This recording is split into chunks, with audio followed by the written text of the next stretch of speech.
ఈశ్వరస్వరూపమైన సభకి నమస్కారం. ధృతి దృష్టి మతి దాక్ష్యం సకర్మసు నసీదతి అంటారు మహర్షి. హనుమ 100 యోజనముల సముద్రాన్ని దాటి ఆవలి ఒడ్డుకు వెళ్ళిన తరువాత ఆ సముద్ర లంఘనం చేసినటువంటి ప్రక్రియలో హనుమ చూపించినటువంటి వైభవాన్నంతటినీ కూడా ఆవిష్కరిస్తూ మనుష్య జాతి నేర్చుకోవలసినటువంటి 4 విషయములను ప్రతిపాదన చేశారు. అందుకే ఆర్షగ్రంథములు ఎప్పుడో గతకాలానికి సంబంధించినవి, ఇప్పుడు అవి ఎందుకు పనికొస్తాయి, సుందరకాండ వింటే ఏమొస్తుంది, రామాయణం వింటే ఏమొస్తుంది అనేటటువంటి ప్రశ్న ఉదయించదు. మనిషిగా బ్రతకాలన్నా, మనిషి సమర్థుడు కావాలన్నా, మనిషి జీవితంలో ఏదైనా సాధించాలన్నా అసలు ఏవి పొంది ఉండాలి అన్న విషయాన్ని రామాయణ భారత భాగవతాల కన్నా గొప్పగా చెప్పగలిగినటువంటి గ్రంథాలు ప్రపంచ వాంగ్మయంలో ఉంటాయని నేను అనుకోను. అందుకే వాల్మీకి మహర్షి హనుమ సాధించినటువంటి విజయం గురించి చెబుతూ ధృతి దృష్టి మతి దాక్ష్యం సకర్మసు నసీదతి. ఎవరికి ఈ 4 లక్షణములు ఉంటాయో వారు తాము చేసేటటువంటి కార్యముల యందు నశించరు. అంటే ఆ కార్యాన్ని సాధించకపోవడం అనేటటువంటిది ఉండదు. సంకల్పం చేసిన కార్యాన్ని తప్పకుండా సాధించగలుగుతారు. దానికి ఉండవలసిన లక్షణాలు చెప్తున్నారు. మొట్టమొదటిది ధృతి. ధృతి అంటే ఏదో ఇవాళ సంకల్పం చేయడం, ఆ సంకల్పాన్ని వదిలిపెట్టేసేయడం, మన వల్ల ఎక్కడవుతుందనడం, భయపడడం అలా కాదు. ఒక సంకల్పం చేస్తే ఆ సంకల్పాన్ని సాధించడానికి కావలసినటువంటి మానసికమైనటువంటి శక్తిని ముందు కూడా తీసుకోవడం, నేను ఎందుకు సాధించలేను అనేటటువంటి ఆత్మవిశ్వాసాన్ని ప్రోధి చేసుకోవడం. నేను మీతో మనవి చేశాను, అసలు ప్రారంభంలోనే 100 యోజనముల సముద్రాన్ని దాటి వెళ్ళాలి అంటే మిగిలిన వానరులందరూ చతికిల పడిపోతే ఒక్క స్వామి హనుమ మాత్రం జగామలంకాం మనసా మనస్వి అంటారు.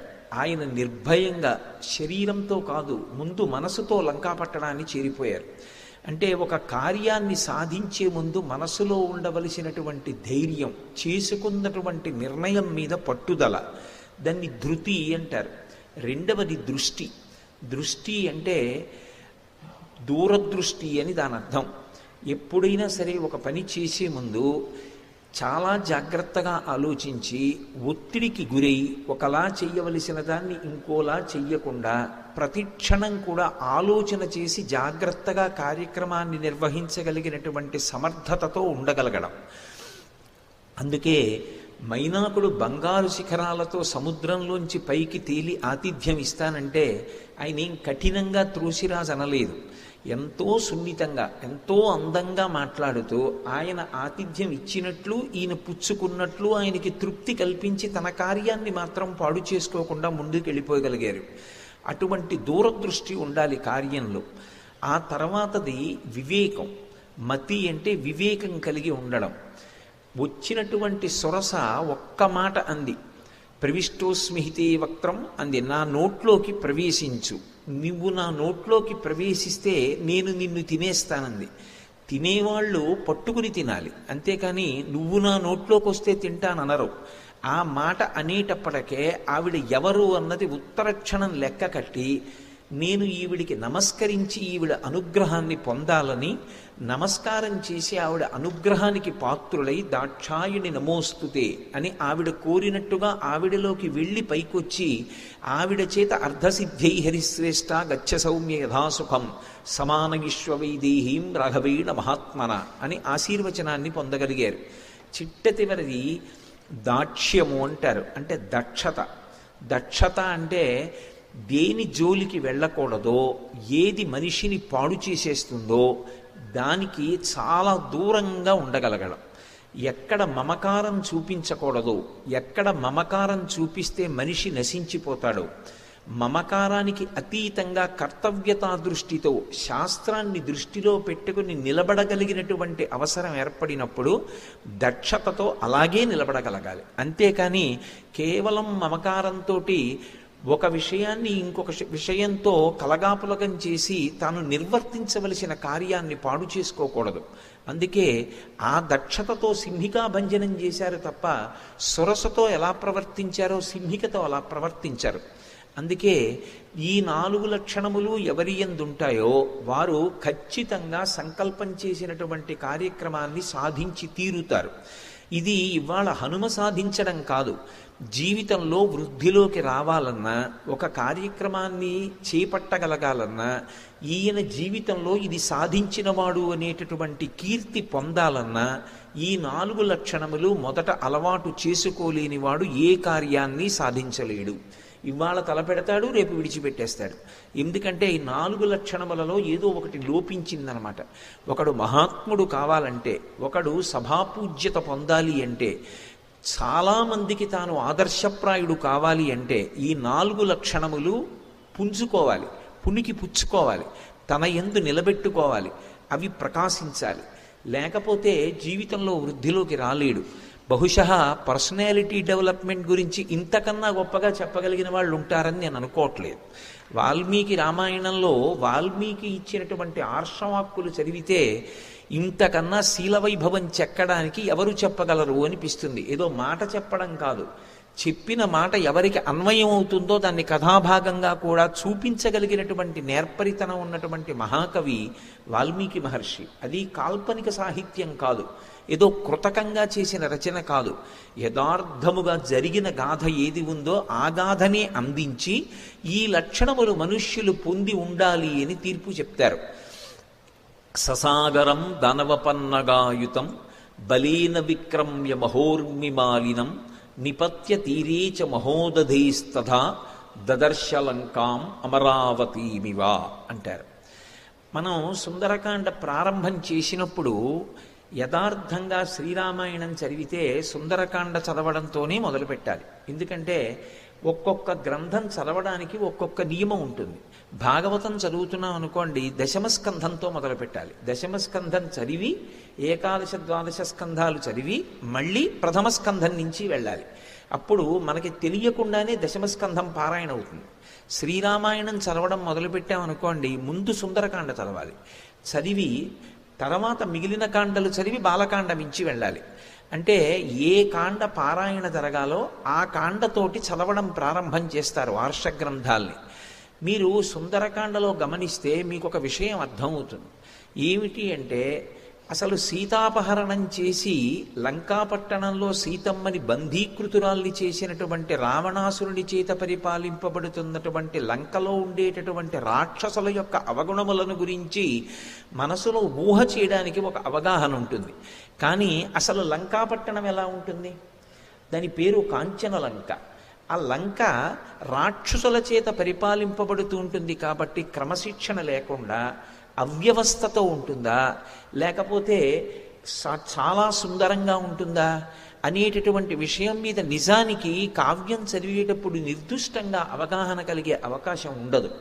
కానీ మహర్షి ఒక అద్భుతమైనటువంటి విషయాన్ని లంకాపట్టణంలోకి హనుమ వెళ్ళడానికి ప్రారంభంలోని, అంటే చదివేటటువంటి వ్యక్తి హనుమతో పాటుగా లంకలోకి ప్రవేశించకముందే లంక ఎలా ఉంటుందో చెప్తున్నారు.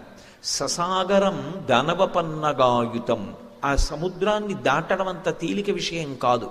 ఎందుకంటే అందులో 2 భయంకరమైన ప్రాణులు ఉంటాయి. ఒకటి భయంకరమైనటువంటి సర్పములు, రెండవది రాక్షసుల చేత పరివేష్టింపబడి ఉంటుంది. నిన్నని మీరు చూశారు సింహికా వృత్తాంతం.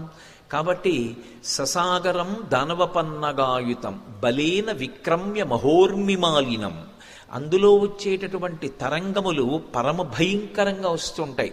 ఆ తరంగముల యొక్క ఘోష చాలు భయపడడానికి. అంత పెద్ద పెద్ద తరంగములతో ఉంటుంది.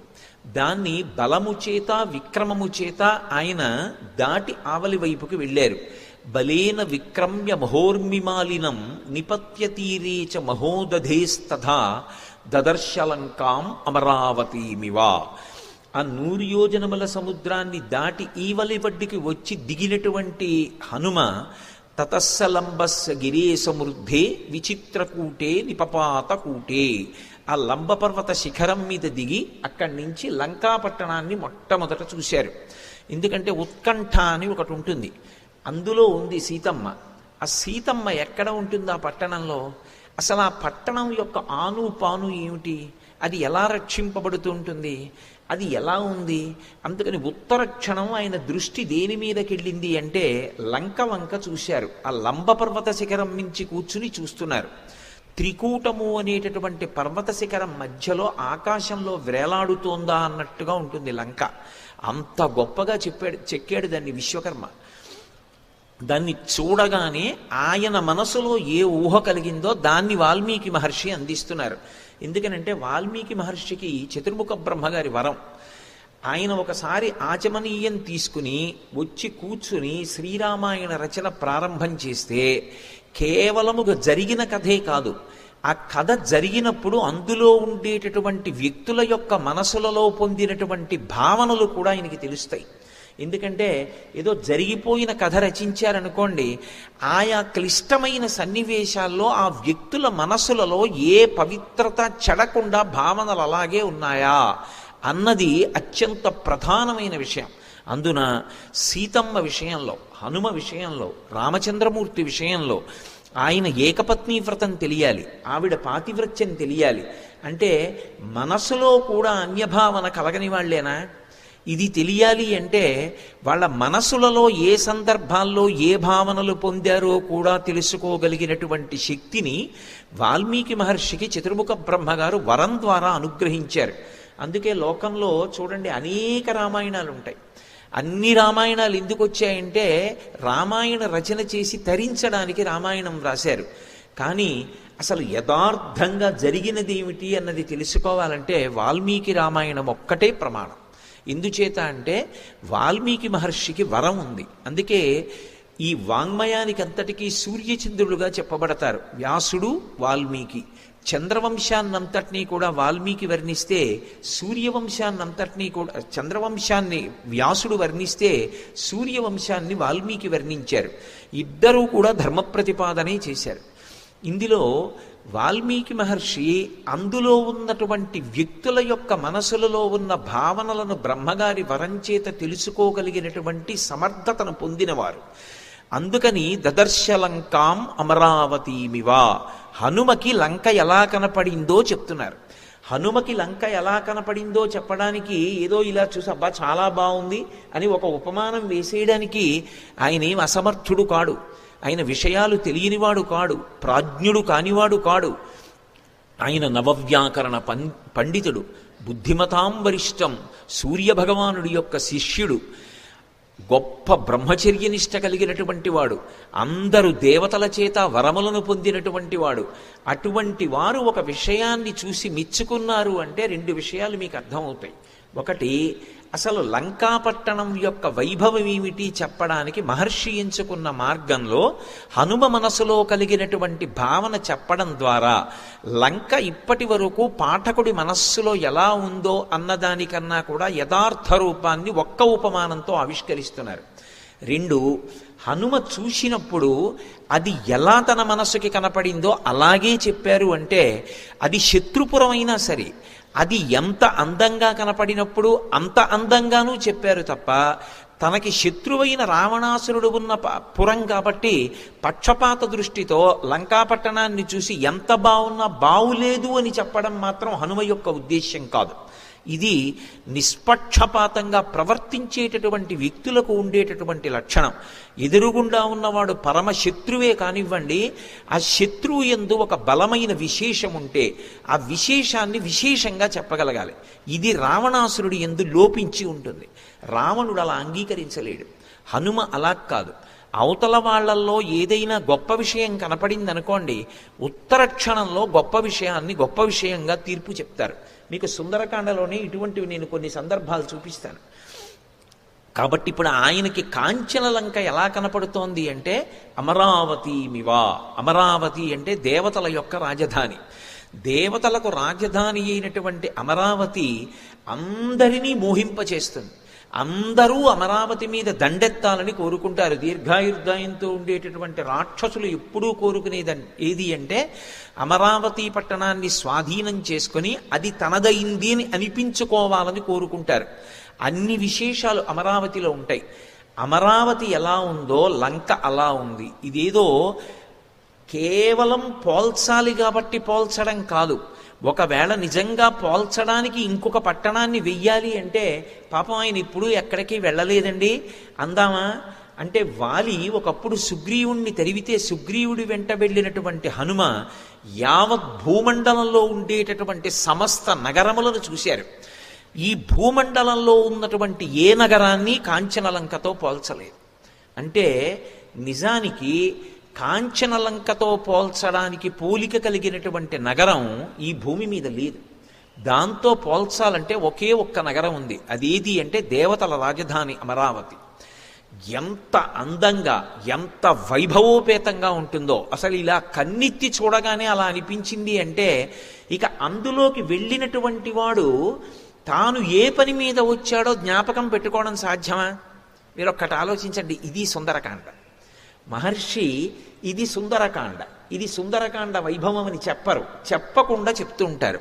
ఇలా చూడగానే అమరావతిమివ అనిపిస్తే అందులో ఎక్కడో బంధీకృతురాలయ్యున్నటువంటి సీతమ్మని వెతకడానికి వెళ్ళినటువంటి హనుమ సీతమ్మని వెతుకుతారా?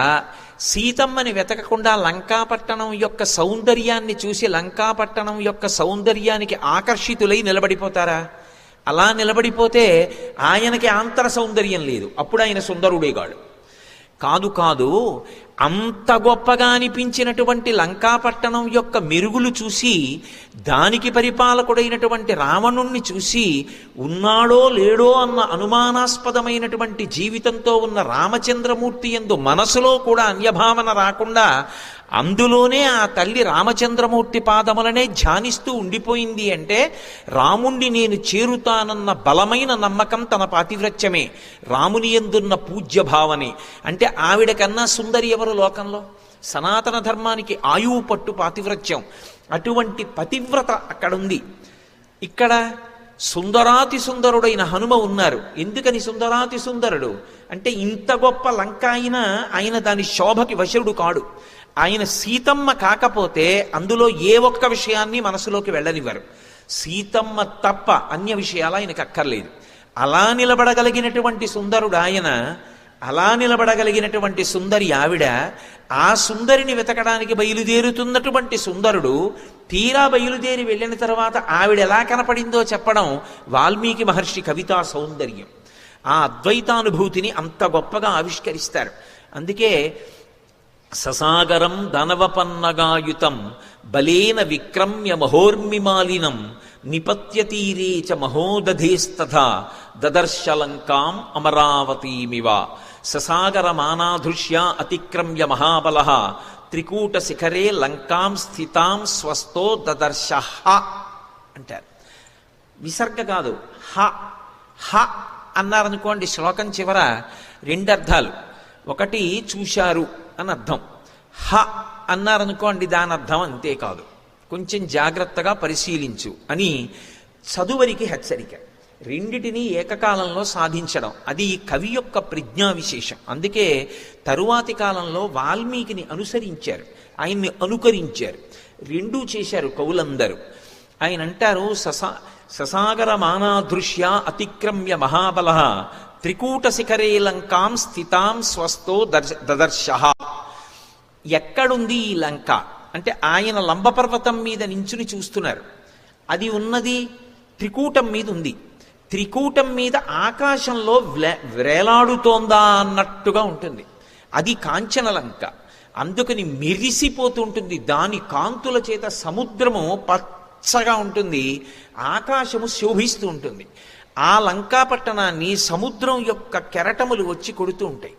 అందులో సీతమ్మ ఉంది, అందులో రావణాసురుడు ఉన్నాడు.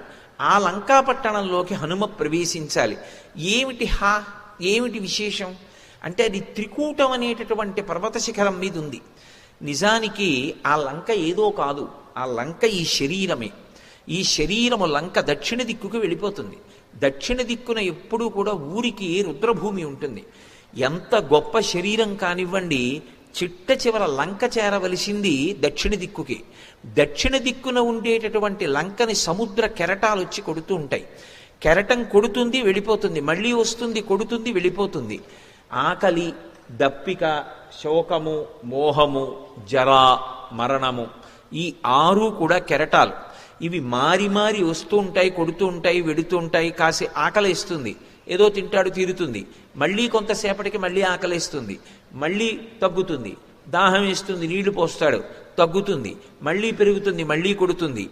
ఇక్కడ ఉన్నటువంటి లంకలోనే ఇక్కడే ఉంది బ్రహ్మ విద్యాస్వరూపిణి అయినటువంటి త్రిపుర సుందరీ తత్వమైనటువంటి అమ్మవారు ఇక్కడే క్రీడిస్తోంది. అందుకని ఆ త్రికూటము అంటే వేరేదో కాదు, ఇక్కడే పురత్రయే క్రీడతి యశ్చ జీవాహ తతశ్చుజాతం సకలం విచిత్రం అంటుంది ఉపనిషత్తు. మూడుగా ఇక్కడే క్రీడింపచేస్తుంటుంది ఆవిడ. అందుకే ఆవిడికి త్రిపుర సుందరి అని పేరు. నాలుగులోకి వెళ్ళనివ్వదు, మూడులోనే తిప్పుతుంది. భూత భవిష్యత్ వర్తమాన కాలములు ఎప్పుడు ఏముంటుంది? 1974లోనండి, 1996లోనండి అంటాడు. లేకపోతే ఇప్పుడు జరుగుతున్న కాలం, రాబోయే కాలం, మూడే. లేదా జాగ్రత్త, స్వప్న, సుషుప్తి. జాగ్రత్త అంటే ఇంద్రియములు తెలివిగా ఉంటాయి, స్వప్న ఇంద్రియములు మనసులోకి వెళ్ళిపోతాయి. కానీ మనసు తెలివిగా ఉండి ఇంకా సృష్టి రచన చేస్తూ ఉంటుంది, ఏవో తీరని కోరికలను ఊహిస్తూ ఉంటుంది. కాబట్టి స్వప్న. సుషుప్తి యందు బడలిపోయినటువంటి మనసు ఇంద్రియములను తీసుకుని ఆత్మలోకి వెళ్ళిపోతుంది, అది సుషుప్తి. మళ్ళీ తెలివి వచ్చిందనుకోండి, మళ్ళీ జాగ్రత్త. ఈ మూడిటిలోనే తిరుగుతుంటాడు. ఎన్నేళ్లు బ్రతకనివ్వండి, ఈ మూడు అవస్థల్లోనే తిరుగుతూ ఉంటాడు. కాబట్టి ఆమెకి త్రిపుర సుందరి అని పేరు. త్రిపుర సుందరి అంటే ఈ మూడిటిలో తిప్పుతుంది.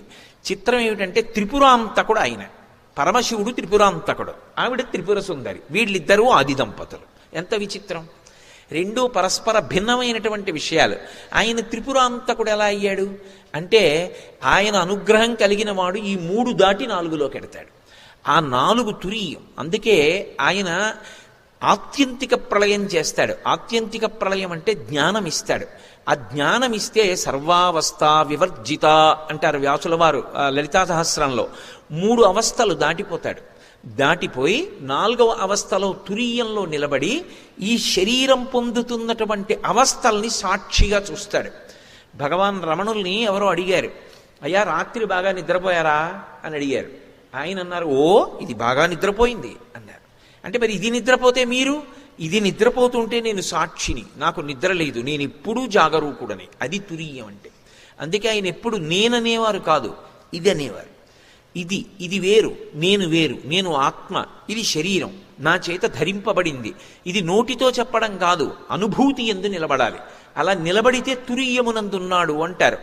పరమశివానుగ్రహం కలిగితే మూడు దాటి నాలుగులోకి ఎడతాడు. అందుకే ఆ మూడు దాటి నాలుగులోకి వెళ్ళనంత కాలం ఆ మూడులో తిరుగుతూ ఉంటాడు. అది లంకలో ఉన్నటువంటి జీవుని యొక్క స్థితి. అది చెప్పడానికి అదిగో త్రికూట శిఖరే లంకాం స్థితాం స్వస్థో దదర్శః అన్నారు. అక్కడ సంతతాన్ వివిధై వృక్షై సర్వత్తు ఫలపుష్పితై ఉద్యానాని చ రమ్యాణి దదర్శ కపికుంజరః. బాహ్యంలో లంకాపట్టణం ఎంత అందంగా ఉందో వర్ణిస్తారు. ఇంట్లో ఏదో ఒక 2 చెట్లు ఉన్నాయనుకోండి, ఏదో 2 మామిడి చెట్లు ఉన్నాయనుకోండి, మామిడి చెట్టు ఎప్పుడూ శోభస్కరంగా ఉంటుంది. కానీ వసంత ఋతువు వస్తేనే పువ్వు పూస్తుంది, కాయ కాసి పండు పండుతుంది. ఒక్క మామిడి చెట్టే ఉందనుకోండి, అది వసంత ఋతువులోనే అందంగా ఉంటుంది. అలా కాకుండా అన్ని ఋతువులలోనూ పుష్పించి ఫలించేటటువంటి చెట్లు ఇంట్లో ఉన్నాయనుకోండి చుట్టూ, ఏ ఋతువు రానివ్వండి, ఆ ఋతువులో ఏ చెట్టు పుయ్యాలో, ఏ చెట్టు కాయాలో, పండాలో అది విరగకాసి పండి ఉందనుకోండి, ఎంత అందంగా ఉంటుంది ఇంట్లో. ఈ చెట్టు మార్చి ఆ చెట్టు, ఆ చెట్టు మార్చి ఆ చెట్టు, ఋతువు మారుతుంటే ఇదిగో ఇప్పుడు ఇది కాస్తుంది, ఇది కాస్తుందని ఆ చెట్ల వంక చూసి సంతోషిస్తూ ఉంటాడు. లంకాపట్టణానికి ఉన్నటువంటి అందం ఏమిటంటే, సంతతాన్ వివిధై వృక్షై సర్వత్తు ఫలపుష్పితై. సమస్త ఋతువులలో కూడా ఏ ఏ పువ్వులు ఏ ఏ కాయలు కాస్తాయో ఆ చెట్లన్నీ కూడా గుంపులు గుంపులుగా వనాలుగా పెంచబడ్డాయి. అవి సర్వత్తు ఫలపుష్పితై ఉద్యానాని చ రమ్యాణి, అత్యంత రమ్యమైనటువంటి ఉద్యానవనాలు. అందుకే మహర్షి ఒక చోట సుందరకాండ గురించి వర్ణన చేసిన విధానాన్ని దృష్టిలో పెట్టుకుని అంటారు, సుందరే సుందరో రామ, సుందరే సుందరీ కథ, సుందరే సుందరీ సీత, సుందరే సుందరం వనం, సుందరే సుందరం మంత్రం, సుందరే సుందరం కపి, సుందరే సుందరం కావ్యం, సుందరే కిమ్న సుందరం. ఆ వనం సుందరం, మంత్రం సుందరం, సుందరాతి సుందరుడు ఆ వానరుడు, సుందరాతి సుందరుడు రాముడు, మహాసుందరి సీతమ్మ, సౌందర్యవంతమైనటువంటి కావ్యం, పరమసుందరమైనటువంటి వర్ణనలు. అసలు సుందరకాండలో సుందరం కానిది ఉంది కనుక అన్నీ సుందరం. అందుకే ఆ వనమంతా కూడా అనేకమైనటువంటి వృక్షములతో శోభిస్తోంది. ఎప్పుడైతే అన్ని రకాలైనటువంటి పిందెలు, కాయలు, చిగుర్లు, పువ్వులు ఉన్నాయో దాని మీద వివిధమైనటువంటి పక్షులు వాలతాయి. వాటి యొక్క కలకూజితములు ఇవన్నీ వినపడుతున్నాయి.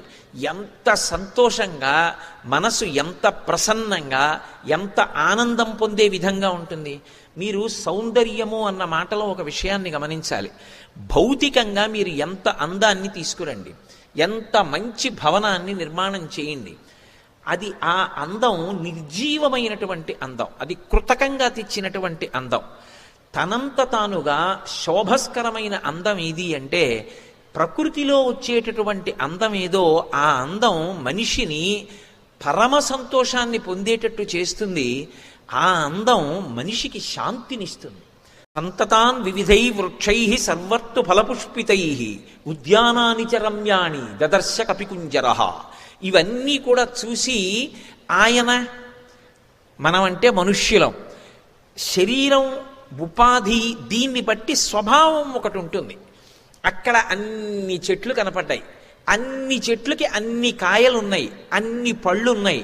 ఆయన యొక్క ఉపాధి వానర ఉపాధి. అన్ని కాయలు, అన్ని పళ్ళు, అన్ని తేనె పట్లు, అన్ని పక్షులు చూస్తే ఆయన ఏం చేయాలి? చటుక్కున ఏరి ఓ చెట్టెక్కి కూర్చోవాలి, ఓ కాయో పండో తీయాలి, నోట్లో పెట్టుకోవాలి. ఏం పొద్దున్న ఎప్పుడు బయలుదేరారో తెల్లారకట్ట, ఎప్పుడో బయలుదేరి 100 యోజనముల సముద్రాన్ని దాటి ఏవల ఒడ్డుకు వచ్చారు. ఓ పండు తింటే మీరు తప్పట్టుకుంటారా, నీ తప్పట్టుకుంటానా? నేను ఉపవాసం చేసి సీతమ్మని వెతుకుతానని ప్రమాణం చేశారా ఏమి? యథారాగమ నిర్ముక్త శరస్య సన విక్రమ గచ్చైతత్తమిష్యామి లంకాం రావణపాలితాం అన్నారు. కానీ ఇన్ని పైకి పండినవి, చిగుర్లు వేసినవి, పుష్పించినవి, కాసినవి చెట్లుంటే వానర ఉపాధి కలిగినటువంటి హనుమ అది సీతమ్మ కాదని ఒక్క చెట్టు ఎక్కలేదు, ఒక్క కాయ కొయ్యలేదు. అసలు సౌందర్యం ఎక్కడుంది సుందరకాండలో? అది హనుమత్ సౌందర్యం. చెప్పారా మహర్షి అలాగని చెప్పరు. ఏ ఉపాధి దేని చేత ఆకర్షింపబడుతుందో దాని చేత ఆకర్షింపబడకుండా తాను వెళ్ళిన కార్యాన్ని దృష్టిలో పెట్టుకుని నిలబడగలిగినటువంటి ప్రజ్ఞ కలిగినటువంటి సాధకుడున్నాడే వాడు శ్లాఘనీయుడు. ఇది హనుమత్ సౌందర్యం. ఇది ఎక్కడ వాల్మీకి మహర్షి రచనలో ఉండే గొప్పతనం ఏమిటంటే కితాబులు ఇవ్వరు. చూశారా ఎంత గొప్ప పని చేశాడో అనరు. సుందరకాండ మీరు ఒక్క శ్లోకం చదివి కళ్ళు మూసుకుంటే హనుమ చెట్టు మీదకి ఎక్కువ కాయ తినకుండా ఎలా ఉండగలిగారు అని మీకు ఆశ్చర్యం వేసి, ఏమి హనుమత్ సౌందర్యం మహానుభావుడిదే. అందుకే ఆయన పాదాలు పట్టుకున్నా, ఆయన పేరు చెప్పినా, ఇన్ని కీర్తించినా, స్తోత్రం చేసినా బుద్ధిర్బలం యశో ధైర్యం నిర్భయత్వ మరోగత అజాడ్యం వాక్పటత్వం చ హనుమత్ స్మరణాత్ భవేత్. ఆయన్ని స్మరించినంత మాత్రం చేత అన్ని గుణములు కలుగుతాయి. అందున ఇవాళ జాతి ఉన్నటువంటి పరిస్థితుల్లో హనుమత్ స్మరణం అత్యంత అవసరం. ఎందుచేత అంటే జాతి జడత్వాన్ని పొందింది. జడత్వము అంటే ప్రతిస్పందించేటటువంటి శక్తిని కోల్పోవడం. ప్రతిస్పందించి ఇది నా సంస్కృతి, నేను దీన్ని కాపాడుకుంటాను, ఈ సంస్కృతిలో పుట్టినందుకు నేను గర్వపడుతున్నాను, ఈ దేశంలో పుట్టడం నేను ఎన్ని కోట్ల జన్మలు చేస్తే వచ్చినటువంటి తపస్సు, ఇటువంటి దేశంలో పుట్టినందుకు గర్వపడుతున్నాను, నా జీవితాంతం ఈ దేశంలో ఉండే అదృష్టం పొందాను, ఒక్క క్షణం కూడా ఈ దేశంలో లేకుండా ఇంకో చోట ఉండి సంకల్పం చెప్పుకోవలసిన అవసరం నాకు అక్కర్లేదు, ఇక్కడే ఉండి సంతోషిస్తాను, ఈశ్వరుడిచ్చిన వరాన్ని కాపాడుకుంటాను అని అనుకోగలిగినటువంటి సంస్కృతిని విడిచిపెట్టి ఏదో గొప్పదనుకుంటున్న రోజుల్లో మన గొప్పదనం ఏమిటో తెలుసుకొని స్పందించగలిగిన హృదయం రావాలి అంటే హనుమత్ స్మరణం జరగాలి. హనుమ యొక్క వైభవం తెలియాలి లోకానికి. దానికి సుందరకాండ పారాయణ, సుందరకాండ శ్రవణము, సుందరకాండ పఠనము అత్యంత ఆవశ్యకములు. సంస్కృతిని నిలబెట్టగలిగినది ఏది అంటే శ్రీరామాయణమే. అందుకే మనుష్యుడు మనుష్యుడుగా ఎంతకాలం బ్రతుకుతాడు అంటే రామాయణం బ్రతికున్నంతకాలమే. రామాయణం బ్రతికుండడం అంటే రామాయణం చదువుకున్నంత కాలమే. రామాయణం ఏదో ఒక సంప్రదాయంలో ఉన్న వాళ్ళ హక్కు కాదు, ఒకరి సొత్తు కాదు. రామాయణం మనుష్యుడిగా పుట్టిన ప్రతివాడికి చెందినటువంటి వస్తువు. రాముడు నరుడిగా వచ్చాడు తప్ప రాముడు ఒక సంప్రదాయానికి చెందినవాడిగా రాలేదు. అందుకే రామాయణం రాముడు అందరికీ ఆదర్శనీయుడు తప్ప ఎవరో కొందరికే చెందినవాడు రాముడు అనుకుంటే అంతకన్నా పొరపాటైన విషయం ఇంకొకటి ఉండదు.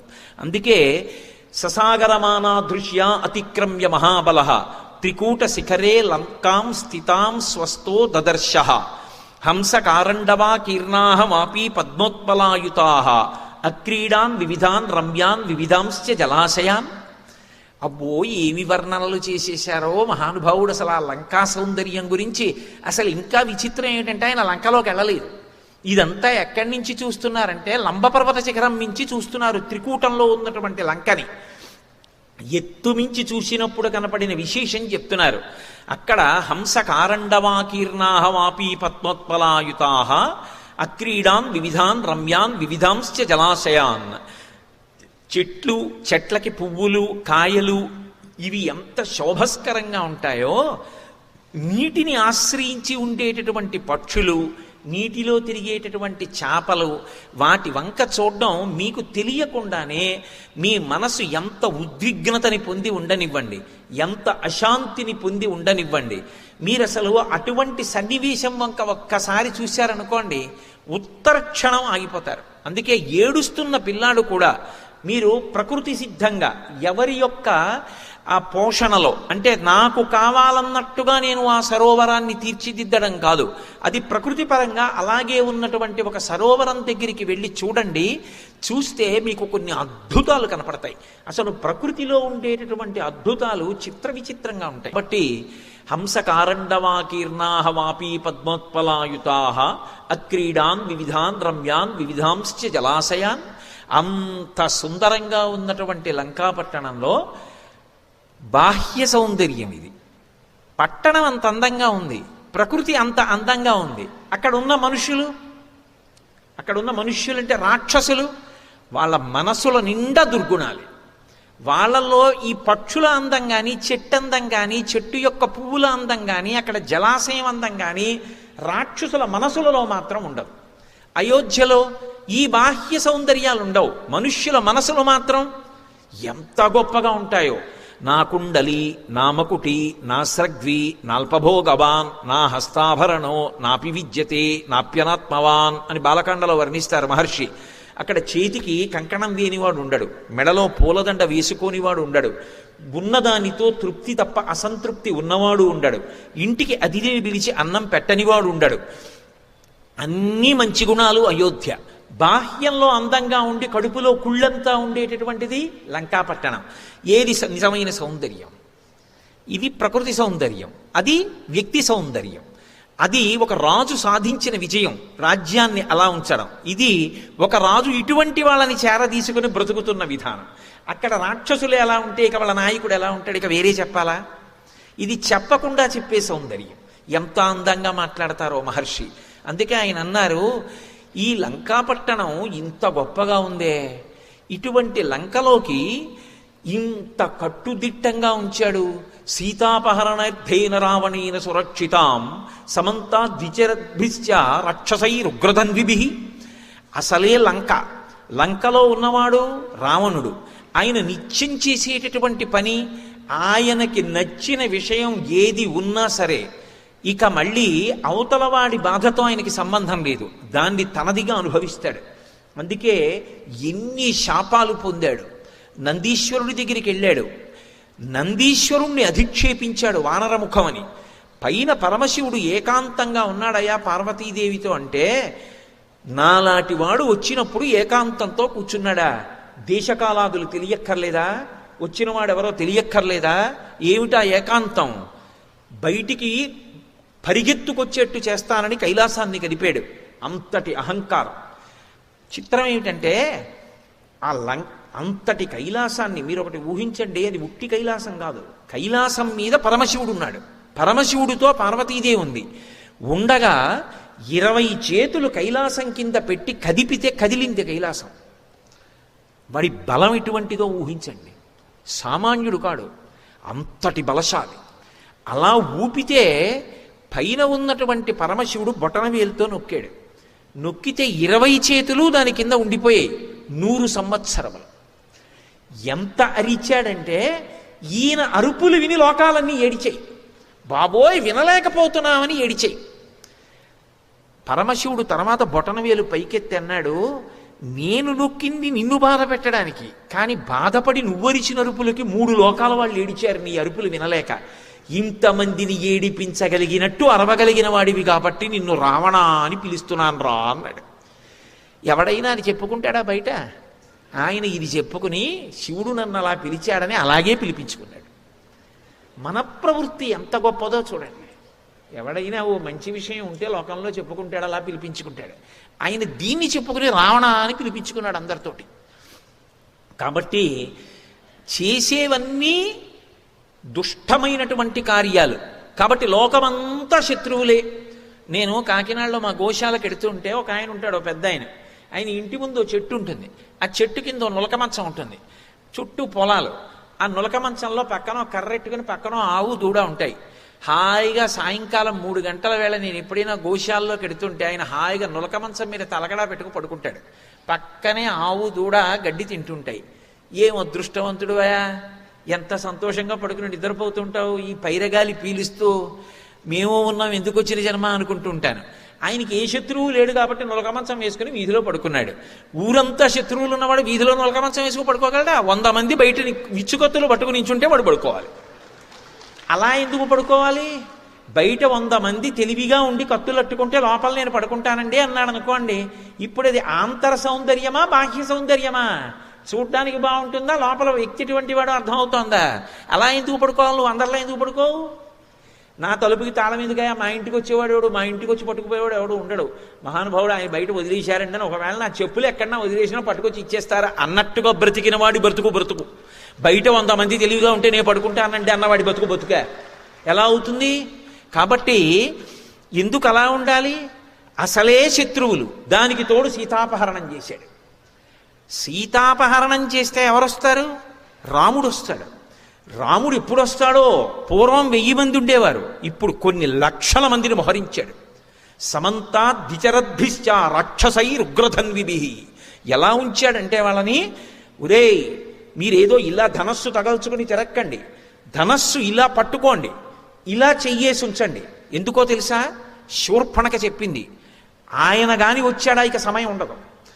శూర్పణక రావణాసురుడితో మాట్లాడుతున్నప్పుడు చెప్పిన మాట అదే. అసలు శూర్పణక రాముడిని అందుకు మోహించింది.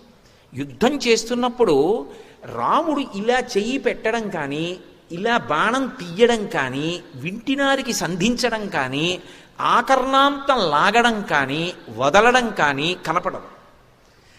ఏదో నిలబడ్డాయనుకోండి, పంకాకున్న రెక్కలు లెక్క పెట్టచ్చు. తిరుగుతోందనుకోండి, ఎలా లెక్క పెడతారు? రాముడి చెయ్యి తిరిగితే ఇవేం కనపడవు. రాముడు బాణం వేస్తున్నాడని ఎలా తెలుస్తుంటే ఎదురుగుండా ఉన్నవాడు పడిపోవడాన్ని బట్టి తెలుస్తుంది, ఓహో వేస్తున్నాడు బాణాలని. అందుకే కోపరాజు గారు అన్నాడు, బండన భీముడు అర్థజన బాంధవుడుజ్వల బాణతోణ కోదండ కళాప్రచండ భుజతాండవ కీర్తికి రామమూర్తికిన్ రెండవ సాటి దైవమికలేడనుచున్ గడకట్టి భేరికా దండ డడాండ దండ నిడదంబుల జండము నిండమత్త వేదండము నెక్కి చాటెదను దశరథీ కరుణాపయోనిధి అన్నాడు. యుద్ధమే వచ్చిందా, మా స్వామి బాహువులు రుద్రతాండవం చేస్తాయన్నాడు. తాండవం చేస్తున్నాడు అనుకోండి పరమశివుడు, ఆయన అంగప్రత్యంగములు, ఆయన కాళ్ళు చేతులు ఎలా కదులుతున్నాయో ఎవరికీ తెలియదు. అంతమందిని బాధ పెట్టి విరోధం తెచ్చుకున్నాడు. సాలదన్నట్టు సీతాపహరణం చేశాడు. సీతాపహరణం చేసిన వాడు బయటికి వచ్చినప్పుడు మొనగాడిలా కనపడతాడు. ఇంతమందిని విచ్చుకత్తులతో పెట్టి భద్రతని పెంచాడంటే లోపల బెంగ పెట్టుకుంటున్నాడా లేదా? వచ్చేస్తాడేమో వచ్చేస్తాడేమో వచ్చేస్తాడేమో అన్న బెంగ ఉందా లేదా?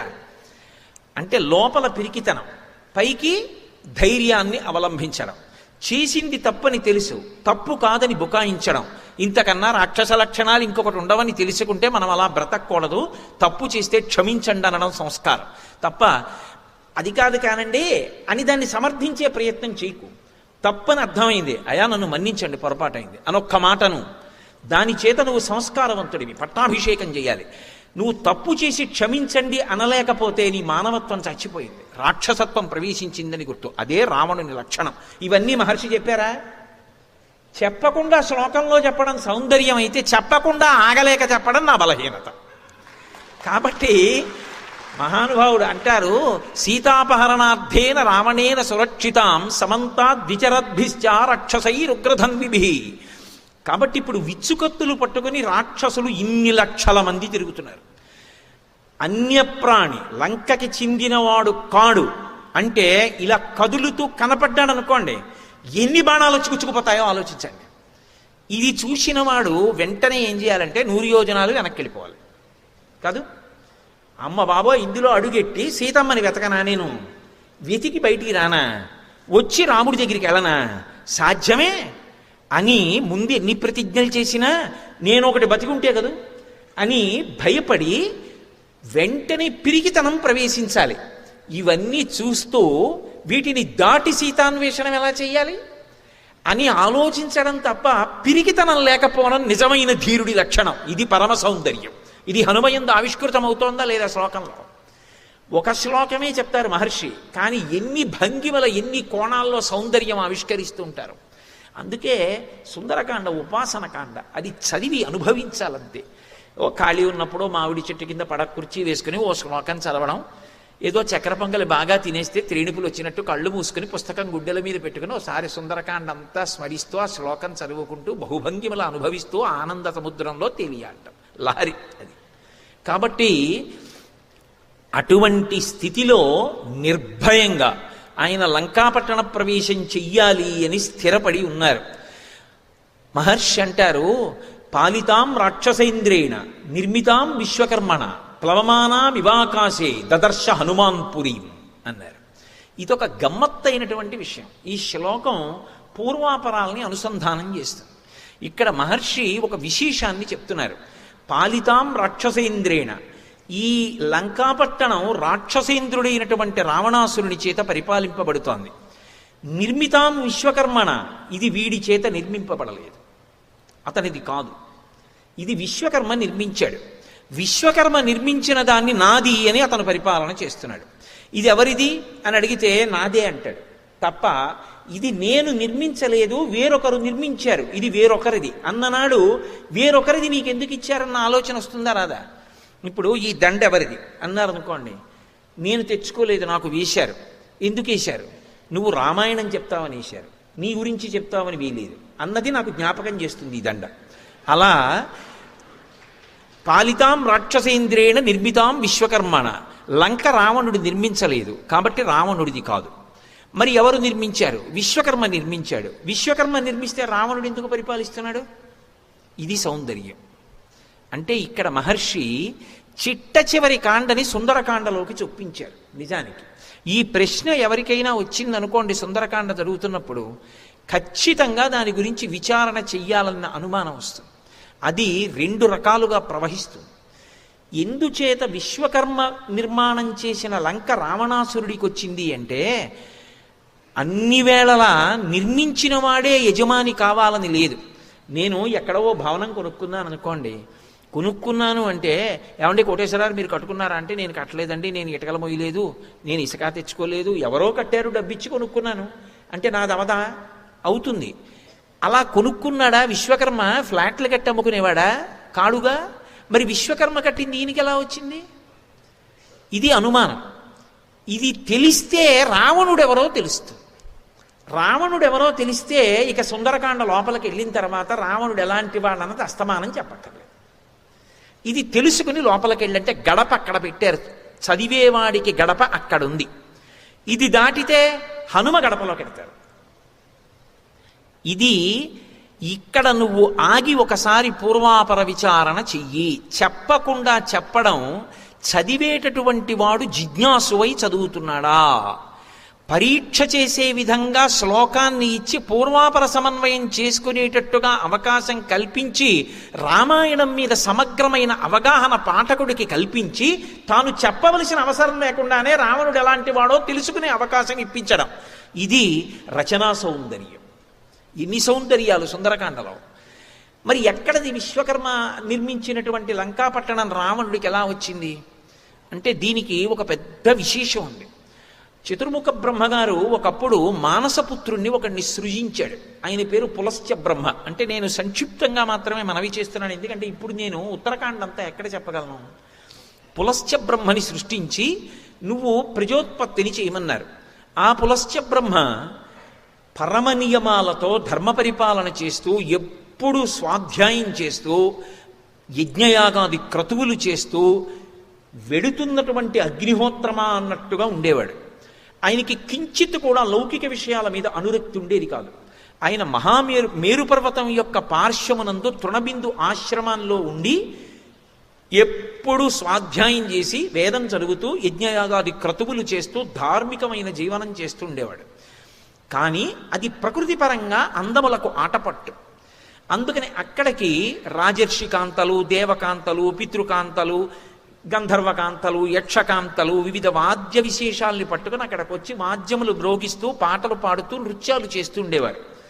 మహర్షికి వాళ్ళని చూడడం అనురక్తి కాదు. కానీ వాళ్ళు ఇవన్నీ పాడుతుంటే ఆయన జ్ఞానేంద్రియములలోకి వెళ్ళి ఆయన నియమానికి, ఆయన ఏకాగ్రతకి భంగం కలగడానికి అవకాశం ఇచ్చేవి.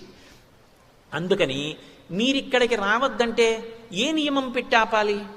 ఆయన ఒక విచిత్రమైన ఊహ చేశాడు. ఒక్కొక్క ప్రదేశం ఒక్కొక్కళ్ళకి ఇష్టం ఉంటుంది. కొన్ని ప్రదేశాలు పక్షులకు ఇష్టం, అవి వస్తుంటాయి. వలస విదేశాల నుంచి కూడా వస్తుంటాయి. ఇప్పటికీ కృష్ణానది దగ్గర ఉన్నటువంటి సరస్సుకు వస్తుంటాయి. అలా ఒక్కొక్క చోటికి కేవలం కన్యకామణులు వస్తుంటారు. పూర్వకాలం అందరూ వచ్చేవారు కాదు. అది కేవలం ప్రమదావనము అని స్త్రీలు మాత్రమే సంచరించేవారు. ఏదో వాద్యములు మ్రోగిస్తూ పాటలు పాడుతూ వాళ్ళు తిరుగుతూ ఉండేవారు. ఇంతమంది ఆడపిల్లలు రాకుండా చెయ్యాలంటే వాళ్ళు భయపడాలి రావడానికి. అందుకే మహర్షి ఒక నియమం పెట్టారు.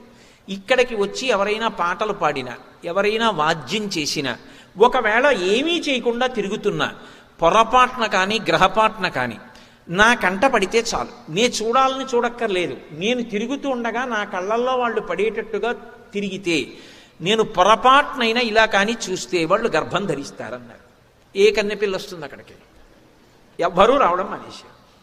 ఇది తెలియదు పాపం తృణబిందు రాజర్షి యొక్క కుమార్తెకి. ఆమెకి నియమం తెలియక పూర్వం తన చెలికెత్తెలు వచ్చేవారు. ఆవిడెటో వెళ్ళింది పాపం విహారయాత్ర కొన్నాళ్ళు. అక్కడికి వస్తారు కదా, అందరినీ కలుసుకుందామని ఆవిడ వచ్చింది. ఆ రోజు సాయంకాలం ఎవరు కనపడలేదు. ఇదేమిటి ఎవ్వరూ కనపట్టలేదు, ఇక్కడికి వస్తారు కదా చిలికెత్తెలందరూ అని ఆమె తిరుగుతోంది. తిరుగుతూ మహర్షి ఆశ్రమ ప్రాంగణం దగ్గరికి వచ్చింది. వచ్చేటప్పటికి ఆయన స్వాధ్యాయం చేస్తున్నాడు. అంటే స్వరంతో మంత్రాలన్నింటినీ కూడా ఆమ్నాయం చేస్తూ తలెత్తి చూశాడు. ఆయన కళ్ళల్లో ఆవిడ పడింది. ఆమె ఆయన్నేం పలకరించలేదు. స్వాధ్యాయం చేసుకుంటున్నాడని పరమగౌరవంతో నమస్కారం చేసి ఇంటికి వెళ్ళిపోయింది. ఇంటికి వెళ్ళిపోగానే ఆమెకి గర్భచిహ్నములు కనబడ్డాయి. ఆమె తత్తరపడింది. తండ్రి నిలదీసి అడిగాడు, అకస్మాత్తుగా ఈ పరిణామం ఎందుకు సంభవించింది? నీ ఎందుకు గర్భచిహ్నములు ఎందుకు గోచరిస్తున్నాయని అడిగాడు. తండ్రి, నేను ఏ దోషం చేయలేదు. అందరినీ కలుసుకోవడం కోసమని చెప్పి నేను అదిగో పులశ్చ బ్రహ్మ ఆశ్రమానికి వెళ్ళాను. ఏమో తెలియదు, ఎవ్వరూ రాలేదు. నేను ఒక్కదాన్నే వెళ్ళాను. ఇవాళ మహర్షి నా వంక చూశారు. అప్పటి నుంచి నాలో ఈ మార్పు సంభవించిందని చెప్పింది. తృణబిందు ధ్యానంలోకి వెళ్ళి చూశారు. అదొక దృష్టి. కన్ను విప్పితే చూడడం మనందరికీ అలవాటు. కళ్ళు మూసుకుంటే జరిగిపోయింది చూడడం వాళ్ళ శక్తి. అది మనకి లేదని ఊళ్ళో ఎవరికి ఉండదని అనకూడదు.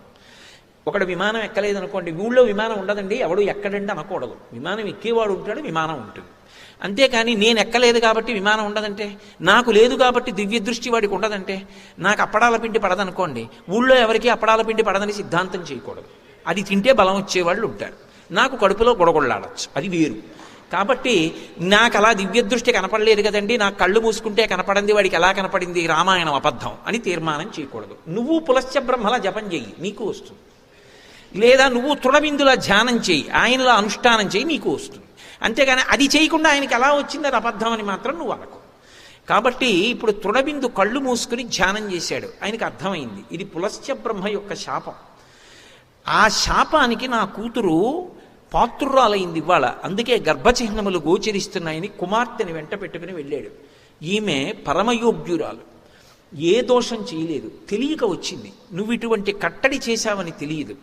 ఈమె ఎందు గర్భచిహ్నములు గోచరిస్తున్నాయి. నీకు వివాహం కాలేదు, ఈమెని ధర్మపత్నిగా స్వీకరించు, నీకు అన్ని విధాలా యోగ్యమైనది. ఆయన కళ్ళు మూసుకుని ధ్యానం చేశాడు. నాకు అన్ని విధాలా తగిన పిల్ల, తెలిసో తెలియకో నా కళ్ళల్లో పడింది, ఆ కారణం చేత గర్భం ధరించిందని ఆమెను పాణిగ్రహణం చేశాడు. పాణిగ్రహణం చేసి ఆమె ఎందు కుమారుణ్ణి కన్నాడు. ఆయనకి విశ్రవసో బ్రహ్మ అని పేరు పెట్టాడు. ఎందుకని అంటే వేదం చదువుతున్నప్పుడు నువ్వు వచ్చి విని నా చూపులో పడితే పుట్టిన పిల్లవాడు కాబట్టి విశ్రవసో బ్రహ్మ అని పేరు పెట్టానన్నాడు. అందుకే పేరు ఎవరు పెట్టాలి అంటే ఇంట్లో ఉన్న పెద్దవారు పెట్టాలి. తాతగారిది అధికారం, తండ్రి కూడా పెట్టడు. పేరు ఎవరు పెడతారంటే తాతగారు పెడతారు. తాతగారికి చేత కాకపోతే కూతురి వైపు తాతగారైనా పెట్టచ్చు. అంటే తాతగారంటే కొడుకు యొక్క తండ్రి గారు పెడతారు. అంటే ఉదాహరణకి నాకో కొడుకు, ఆ కొడుక్కో కొడుకు పుట్టాడు అనుకోండి, నా కొడుకు పెట్టేయకూడదు చుట్టక్కుని పేరు, నన్ను అడగాలి, నేను పెట్టాలి. నాకు రాదు అనుకోండి పెట్టడం, అప్పుడు నేను మాతామహుడు అంటే నా కోడలి తండ్రి గారు శాస్త్రం బాగా తెలిసినవాడు అనుకోండి, శాస్త్రం బాగా తెలిసి ఉంటే శాస్త్రి గారు అంటారు. శాస్త్రి గారి పేరులో ఉండదు. శాస్త్రి గారు అంటే అదో బిరుదునామం. శాస్త్రం తెలుసు కాబట్టి శాస్త్రి గారు. సైన్యంలో పనిచేసి వచ్చి శాస్త్రి గారు ఉంటారు. కానీ సాధారణంగా ఏంటంటే శాస్త్రి గారు అంటే శాస్త్రం తెలుసున్నవాడని దాని అర్థం. ఆయన శాస్త్రి గారు అనుకోండి, ఆయన అడుగుతాం, అయ్యా మీరు పెట్టండి బావగారు పేరు అంటాం. అప్పుడు ఆయన పెడతాడు పేరు. అంతేకాని ఎవరు పడితే వాళ్ళు పుస్తకాలు చూసి పేర్లు పెట్టుకోవడం ఈ జాతికి తెలియదు. కాబట్టి ఆయన పేరు పెట్టాడు. పులశ్చ బ్రహ్మ, బ్రహ్మగారిని అడగాలి. చతుర్ముఖ బ్రహ్మగారు ఎప్పుడు ధ్యానంలో ఉంటాడు సృష్టిలో, అందుకని తండ్రి పెట్టాడు. ఏమని పెట్టాడు? తృణబిందు కన్నా ఆయన సమర్థుడు. విశ్రవసో బ్రహ్మ, వేదం వింటుంటే పుట్టాడు కాబట్టి పిల్లవాడికి ఆ పేరు పెట్టాను. ఆ పిల్లవాడు కూడా అంత గొప్పవాడయ్యాడు. ఆయన కూడా అంత నిష్టతోటి తపస్సు చేసి 1000 సంవత్సరములు తపస్సు చేశాడు. ఏ కారణం, ఏం కోరిక లేదు, కేవలము ధర్మమునందు అనురక్తి. ధర్మం అంటే అంత ఇష్టం ఆయనకి. అందుకని అంత అనురక్తితో ఆయన తపస్సు చేశాడు. ఒక రోజున చతుర్ముఖ బ్రహ్మగారు ప్రత్యక్షమయ్యాడు. నీ తపస్సుకి ధార్మిక నిష్టకి మెచ్చుకున్నాను, నీకేం కావాలన్నాడు. మీరు వచ్చి అడిగిన తర్వాత వద్దనకూడదు. ఇప్పుడు 3 ఉన్నారు లోకపాలకులు. తూర్పు దిక్కున ఇంద్రుడు, అలాగే దక్షిణానికి యమధర్మరాజు గారు, పశ్చిమానికి వరుణుడు, ఉత్తర దిక్కుకి లోకపాలకుడు లేడు. నన్ను లోకపాలకుడిని చేసి ధనాధ్యక్షం ఇవ్వండి అని అడిగాడు. తప్పకుండా ఇస్తాను. నీలాంటి వాడికి ఇవ్వడానికి అభ్యంతరం ఏముంటుంది అంటే, ఎక్కడైనా సరే కోశాధికారి పదవి ఎవరికి ఇవ్వాలి అంటే అకౌంట్స్ రాయడం బాగా వచ్చిన వాడికి కాదు, ధర్మం తెలుసున్న వాడికి అని రామాయణం సందేశం. అకౌంట్స్ బాగా రాయడం వచ్చినవాడు కోశాధికారి అయితే ఎలా అయినా అకౌంట్ రాయొచ్చు, మనం అనుకున్నట్టే రాయాలని ఉంటుంది. కానీ ధర్మం తెలిసినవాడైతే అందరికీ ఒకలాగే, అది అందరికీ పనికొచ్చేటట్టే రాస్తాడు. అందుకే ధర్మాత్ముడు కనుక వెంటనే ధనాధ్యక్షం ఇచ్చాడు. ఇచ్చి ఉత్తర దిక్కుకి అధిపతిని చేశాడు. ఆయన ఉత్తర దిక్కుకి అధిపతిగా ఉంటే బ్రహ్మగారు అన్నాడు, అంతేకాదు నువ్వు అడగకపోయినా కూడా నేను ఒక వరం ఇస్తున్నాను, నీకు పుష్పక విమానం ఇస్తున్నాను. ఈ పుష్పక విమానంలో నువ్వు యథేచ్ఛగా తిరగవచ్చు. పుష్పక విమానాన్ని తీసుకున్నాడు, సంతోషించాడు.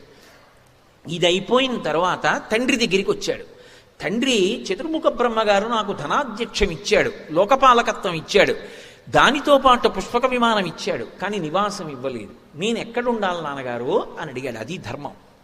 తండ్రిని అడిగాడు. వెళ్ళి అడిగితే విశ్రవసో బ్రహ్మ అన్నాడు, ఒకానొకప్పుడు విశ్వకర్మ లంకా పట్టణాన్ని నిర్మించాడు.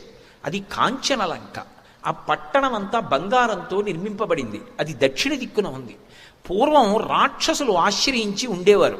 వాళ్ళు లోకాల్ని పాడి చేస్తుంటే శ్రీ మహావిష్ణువు వాళ్ళని సంహరించాడు. మిగిలిపోయిన రాక్షసులు విష్ణువు దాటి తట్టుకోలేక రసాతలానికి పారిపోయారు, పాతాళలోకానికి వెళ్ళిపోయారు. ఇప్పుడు రాక్షసులు లేరు, పైకి రారు, భయం విష్ణువు పట్ల. వాళ్ళకి అంత ధైర్యం కూడా లేదు భూమి మీదకి రావడానికి. భూమి ధర్మానికి అలవాలం, అందుకని రారు. కాబట్టి నువ్వు ధర్మాత్ముడివి కనుక నువ్వు లంకని ఆశ్రయించేసుకో.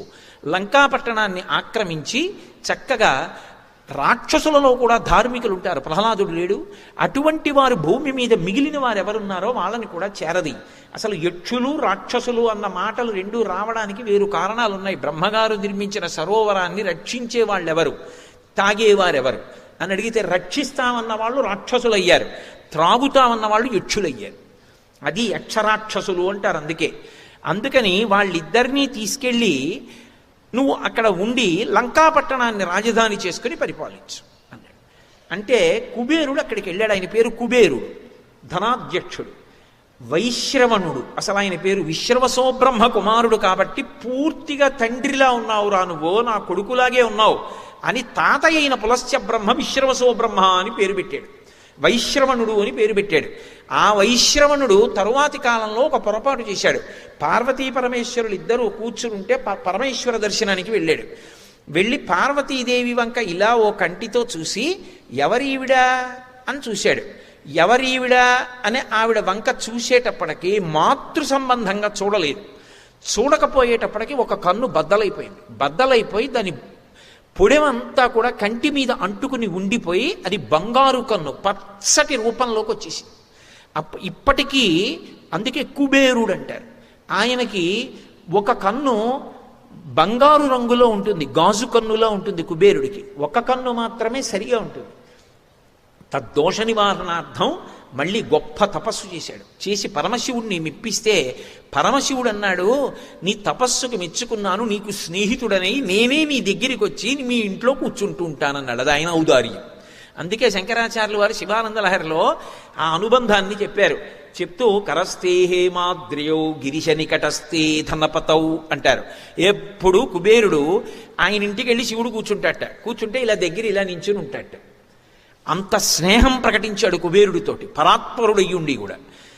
అటువంటి కుబేరుడిది పుష్పక విమానం, అటువంటి కుబేరుడిది కాంచలలంక. ఇది చూశాడు సుమాలి అని మిగిలిపోయిన రాక్షసులలో ఒక రాక్షసుడు పాతాళలోకంలో ఉండిపోయాడు.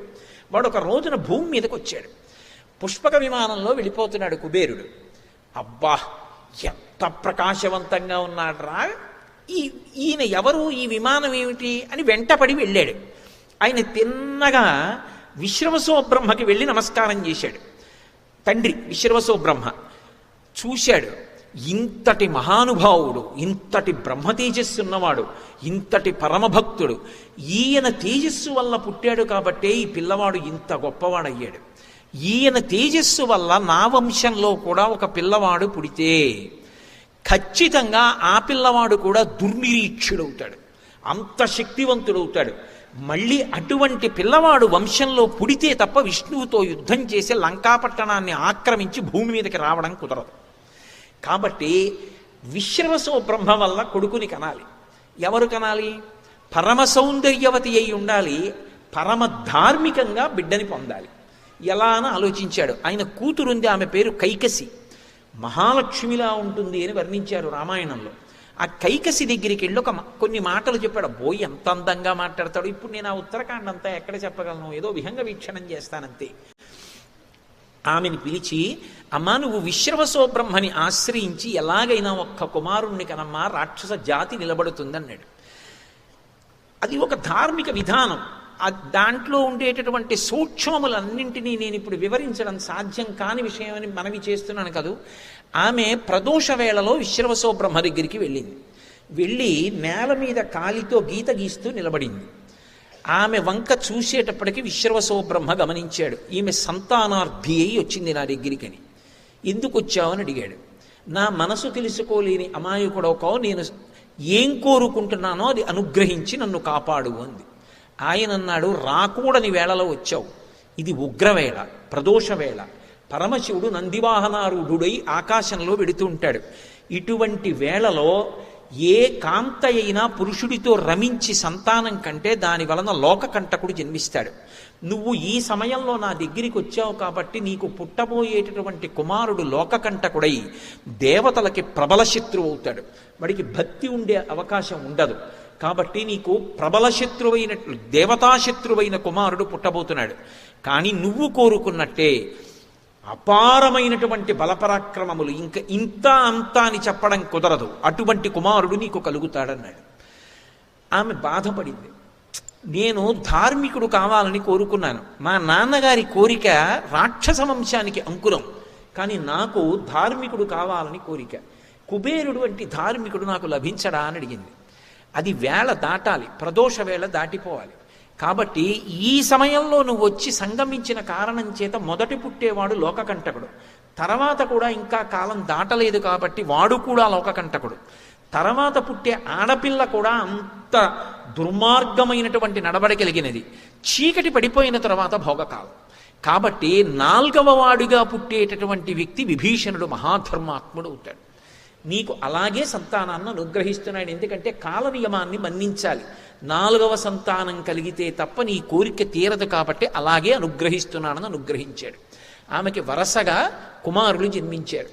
అందులో మొదటివాడు పుడుతూనే 10 తలలతో పుట్టాడు, కాటుక కొండలా పుట్టాడు. నాలుక బయట పెట్టి చప్పరిస్తూ దంస్ట్రలు కోరలు పైకొచ్చి వాడు ఏడుస్తూ పుడితే నక్కలు నోట్లో అగ్నిహోత్రాన్ని కక్కుతూ అప్రదక్షిణంగా పరిగెత్తాయి. ఆకాశంలోంచి పిడుగులు పడ్డాయి. సూర్యుడు మబ్బుల చాటుకు వెళ్ళిపోయాడు. భూమి అంతా పరాగం పైకి లేచింది. సముద్రములన్నీ కూడా కదిలిపోయి పర్వతములు ఘూర్నిల్లై అంత భయంకరమైన శకునములు కనపడుతుండగా పెద్దవాడు పుట్టాడు. తర్వాత కూడా అటువంటి శకునాలు కలుగుతుండగా కుంభకర్ణుడు పుట్టాడు. తర్వాత అటువంటి శకునాల్లో శూర్పణక పుట్టింది. తర్వాత పరమధర్మాత్ముడు అన్ని శుభశకునాలు చూపిస్తుండగా విభీషణుడు పుట్టాడు. ఈ నలుగురికి పేర్లు పెట్టాడు. ఈ నలుగురికి ఆ పేర్లు సుమాలి ఉంచాడు. అందున పులశ్చ బ్రహ్మ వచ్చారు. పులశ్చ బ్రహ్మ వచ్చి ఆయన రావణాసురుడికి పేరు పెట్టారు. ఒరే నువ్వు 10 తలలతో పుట్టావు, అందుకని మొదటివాడివి నీకు దశగ్రీవుడని పేరు ఉంచుతున్నానన్నాడు. ఆయన పేరు దశగ్రీవుడు. ఆయన బిరుదునామన్ రావణ ఎక్కువ చలామణి చేసుకున్నాడు. దశగ్రీవుడని పేరు ఉంచాడు. వాళ్ళు లోకకంటకులై గోకర్ణంలో బ్రహ్మగారి గురించి తపస్సు చేశారు. కుబేరుడంతటి వాడు కావాలని. ఆ తపస్సుకు మెచ్చి బ్రహ్మగారు వచ్చారు. దేన్ని మెచ్చుకుని దానికి తగినట్టుగా అనుగ్రహించడం వాళ్ళ లక్షణం. కాబట్టి బ్రహ్మగారు వచ్చారు. ఏం కావాలన్నారు? నాకు చావు ఉండకూడదన్నాడు. అది ఈ లోకానికి చెల్లదు. ఇంకొక మాట అడుగు. మొత్తం సృష్టిలో ఎన్ని జాబితాలు ఉన్నాయో అన్నీ చదివేశాడు. యక్ష గంధర్వ కిన్నెర కింపురుష దానవ దైత్య దేవతలు అందరి పేర్లు చదివాడు. వీళ్ల చేత మృత్యు ఉండకూడదు. బ్రహ్మగారు ముక్కును వేలేసుకున్నాడు. ఇది ఎక్కడ గొడవరా అని ఒక్క మాట అన్నాడు. తృణభూతాహితామన్యే ప్రాణినో మానుషాదయ అన్నాడు. మనుష్యుల చేతిలో మృత్యు ఉండకూడదని అడగను. వాళ్ళు గడ్డి పరక. వాడి చేతిలో చావు ఉండకూడదని అడగడం కూడా ఏమిటి? దానికి వరమా? అడగనన్నాడు. మనుష్యుల చేతిలో మృత్యు ఉండకూడదని అడగలేదు. వాళ్ళు గడ్డి పరక నేను ఎందుకు ఉండాలని అడగాలని అడిగాడు. తృణభూతాహితామన్యే ప్రాణినో మానుషాదయ అన్నాడు. తథాస్తు అన్నాడు. కుంభకర్ణుడి దగ్గరికి వెళ్ళాడు. దేవతలు పరిగెత్తుకొచ్చి అయ్యా ఆయనకి వరం ఇద్దాం అనుకుంటున్నారా? ఆయన ఇప్పుడే కొద్దిగా ఆకలి తీరడానికి అందాక ఏదన్నా నోట్లో వేసుకుందామని ఇప్పుడే నందనవనానికి వచ్చాడు. ఒక 14 మంది ఋషుల్ని, కొంతమంది అప్సరసల్ని, కొంతమంది దేవతల్ని, ఇటువంటి వాళ్ళందరినీ కనపడ్డ వాళ్ళని నోట్లో పడేసుకుని మళ్ళీ జపం కోసం వచ్చాడు. ఇక నువ్వు వరం కూడా ఇస్తే నువ్వు సృష్టి చేస్తావు, ఈయన తింటుంటాడు అంతే. లోకం ఉండదు. కాబట్టి జాగరూకుడవు కా అన్నారు. బ్రహ్మగారు ఎలా వరం ఇవ్వాలి? ఇస్తే లోకాలు నిలబడవు, అలా తినేస్తాడు. అందుకని సరస్వతీదేవిని స్మరించాడు. వెంటనే సరస్వతీదేవి వచ్చింది. వీడి వలన లోకములకు ఉపద్రవం కలగకుండా సరస్వతి అనుగ్రహించన్నాడు. ఆవిడ వెళ్ళి కుంభకర్ణుడి నాలిక మీద నిలబడింది. బ్రహ్మగారు దగ్గరికి వచ్చి ఏం కావాలన్నారు? నాకు కొన్ని సంవత్సరముల పాటు నిద్ర కావాలన్నాడు. తథాస్తు. పడుకుంటాడు కదా, ఇక లోకాలకు ఉపద్రవం లేదు. సరస్వతీదేవి అంతర్ధానమైంది. వాడు చటుక్కుని లేచి అన్నాడు, అన్నయ్య ఏమడిగానన్నాడు. అదేం అడగడం రా, కొన్ని సంవత్సరాలు నిద్రపోతానని అడిగావు అన్నాడు. మీకు రామాయణంలో విచిత్రం తెలుసా? కుంభకర్ణుడు ఎంతుంటాడో అంత పెద్ద ప్రాణి రామాయణ కాలంలో ఈ భూమండలం మీద ఇంకొకటి లేదు. అంత ఆకృతి పడింది. కాబట్టి నిద్రపోతానని అడిగావురా, ఇదెక్కడ వరం రానీకన్నాడు. అన్నయ్య నన్ను దేవతలు ఏదో మాయ చేశారన్నాడు. కానీ వెళ్ళడానికి నిద్ర వచ్చేస్తుంది. ఈలోగా పెద్ద మందిరం కట్టారు, అందులో పడుకున్నాడు. కాబట్టి ఉపద్రవం వెళ్ళిపోయింది. శూర్పణక సరే తపస్సు చేయలేదు. విభీషణుడు తపస్సు చేశాడు. బ్రహ్మగారు ఇల్లు అడిగారు, నీకేం కావాలన్నారు. ఎంత ఆపద సంభవించినా సరే ధర్మం మాత్రం నేను తప్పకూడదన్నాడు. నీకు వరం ఇస్తున్నాను, నువ్వు చిరంజీవివి, నువ్వు ఎప్పటికీ ఉంటావు, నీకు మృత్యువు లేదన్నాడు. ధర్మాన్ని నమ్ముకున్న వాడికి మృత్యు ఉండదు, వాడు చిరంజీవి. నీకు చిరంజీవిత్వాన్ని ఇస్తున్నానన్నాడు.